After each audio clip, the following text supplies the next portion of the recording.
Pois é, hoje aqui conversando com você sobre como lidar com o envelhecimento dos nossos pais, né?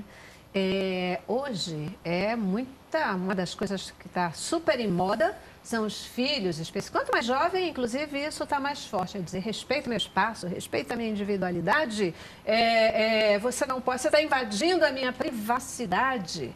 E agora, quando isso é em relação aos pais que já estão mais velhos?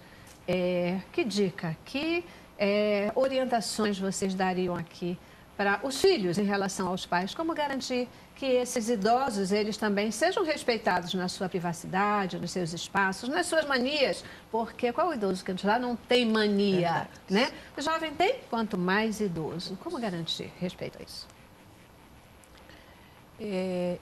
Eu penso que mantendo a estrutura que ele vive, né? Porque quando o filho vai, de alguma forma, interferir na rotina dele, a gente também está interferindo na privacidade dele. Quando a gente começa a dizer, não, eu vou levar você assim para esse lugar, quando ele pode ir, você está invadindo a privacidade dele, né? Então, eu acho que isso tudo tem que ser conversado, né? Se no caso, se os pais forem necessitar de um cuidado maior, quando ele já não tem como fazer as atividades normais dele, tem que se sentar com esse idoso, se ele ainda tiver condições de pensar e analisar e botar isso realmente em pratos limpos. O que vocês estão precisando? O que a gente pode fazer para melhorar ou amenizar a sua realidade, né? Eu acho que tem que ser conversação.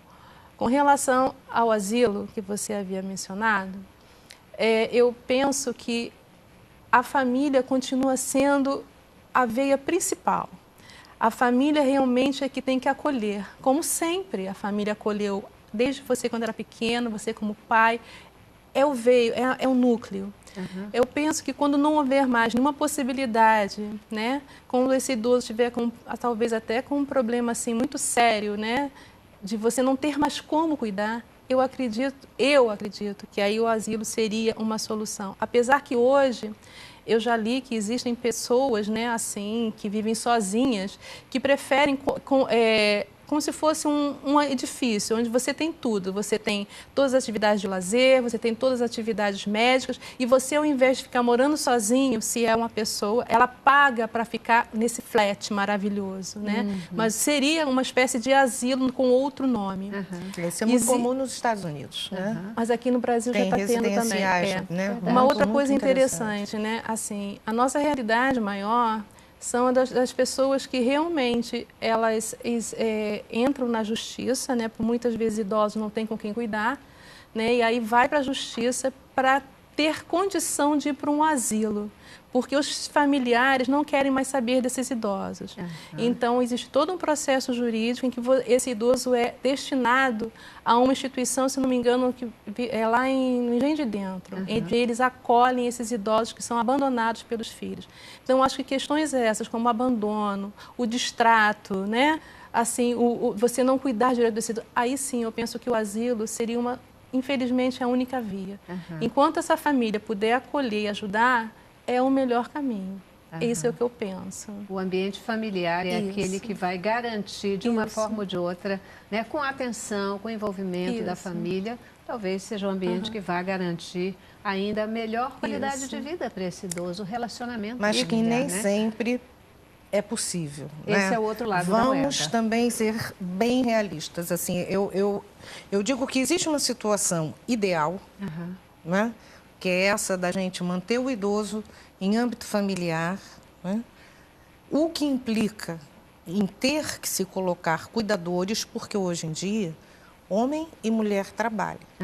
Então, durante o dia, esse idoso vai precisar ser cuidado. Né? Muitos idosos, já bem longevos, eles precisam de uma pessoa que ajude no banho, que ajude a se levantar de uma cama, a se vestir, a fazer uma alimentação balanceada, não é? Tudo isso implica em quê? Em você ter um profissional, um cuidador ou uma boa profissional do lar, né? Uma boa doméstica, que cuide com carinho, que cuide com respeito do seu idoso. Isso implica em você ter uma despesa com um profissional. Hoje em dia, inclusive, depois de toda a modificação da lei trabalhista, né, isso implica em que você tenha uma despesa bastante grande, bem fora daquilo que a maioria das pessoas consegue manter. Né? Você vai estar colocando os seus pais, ou o seu pai ou a sua mãe, nas mãos de uma pessoa estranha, que muitas das vezes não trata com o respeito, com o carinho, fala determinadas coisas que ofendem, que magoam esse idoso. Né? E aí eu pergunto o seguinte: o que é mais coerente? A gente expor o nosso idoso a uma situação que a gente não tem controle ao longo de um dia, né? A gente está trabalhando, a gente está fora, nem todo mundo... o que acontece, exatamente, né? E nem todo mundo tem recurso para botar um sistema de monitoramento por câmera, ou colocar numa instituição boa, referenciada, onde você possa visitá-lo e fazer um revezamento de visita, estar com o seu idoso, final de semana pegá-lo, trazê-lo para ficar com você um sábado, um domingo, ou enfim. Porque hoje em dia se permite isso, né? A gente tem acesso a qualquer hora do dia às boas casas que abrigam idosos, que cuidam de idosos, oferece isso, você pode entrar 24 horas por dia, porque são casas que garantem a qualidade do atendimento. É verdade. Não é? É E verdade. você saber que o seu idoso está ali, está bem cuidado, você pode levar o plus, né? Eu traço um paralelo com essa questão das casas de repouso. Eu traço um paralelo com a pré-escola, né? Isso. Com a pré-escola. Aquele momento onde a gente decide assim, o que eu faço? Eu vou deixar o meu bebê com uma babá, ou eu vou colocar numa escola onde ali ele vai também ter a questão da sociabilidade, ele vai ter o lazer, etc. Agora, quando o papai ou a mamãe deixa esse bebê, essa criança, numa escola, a gente diz, não larga lá, né? Não deixa lá. E ponto por conta da escola. Sim. Você vai deixar e você vai ter todos os cuidados e depois aquela criança vai ficar com você. Esse é o paralelo que eu traço. Porque muitas vezes eu acho que deixar esse adulto, deixar esse idoso numa casa de repouso, onde ele possa ter o ambiente social, atividades, ter amigos, etc., é muito mais saudável do que deixá-lo, às vezes, com um cuidador dentro de casa. A questão é... Não abandoná-lo, né? Isso, não abandoná-lo. Esse é o problema, porque a família às vezes abandona. Tipo assim, me vi livre da responsabilidade. Não é isso. Não é isso. Tem que manter esse laço familiar. Estar junto, trazê-lo a relação familiar com esse idoso. É isso. Senão ele vai acabar lá mesmo. Exatamente. E aí vai ficar triste, vai entrar em depressão, largado, vai ficar abandonado e não vai adiantar nada. E uma coisa interessante também, assim, porque o idoso, ele gosta de interagir. Se você coloca ele com uma empregada, quando ele não tem mais aquela disponibilidade motora de estar andando, de estar saindo, não é? Ele vai se relacionar com quem?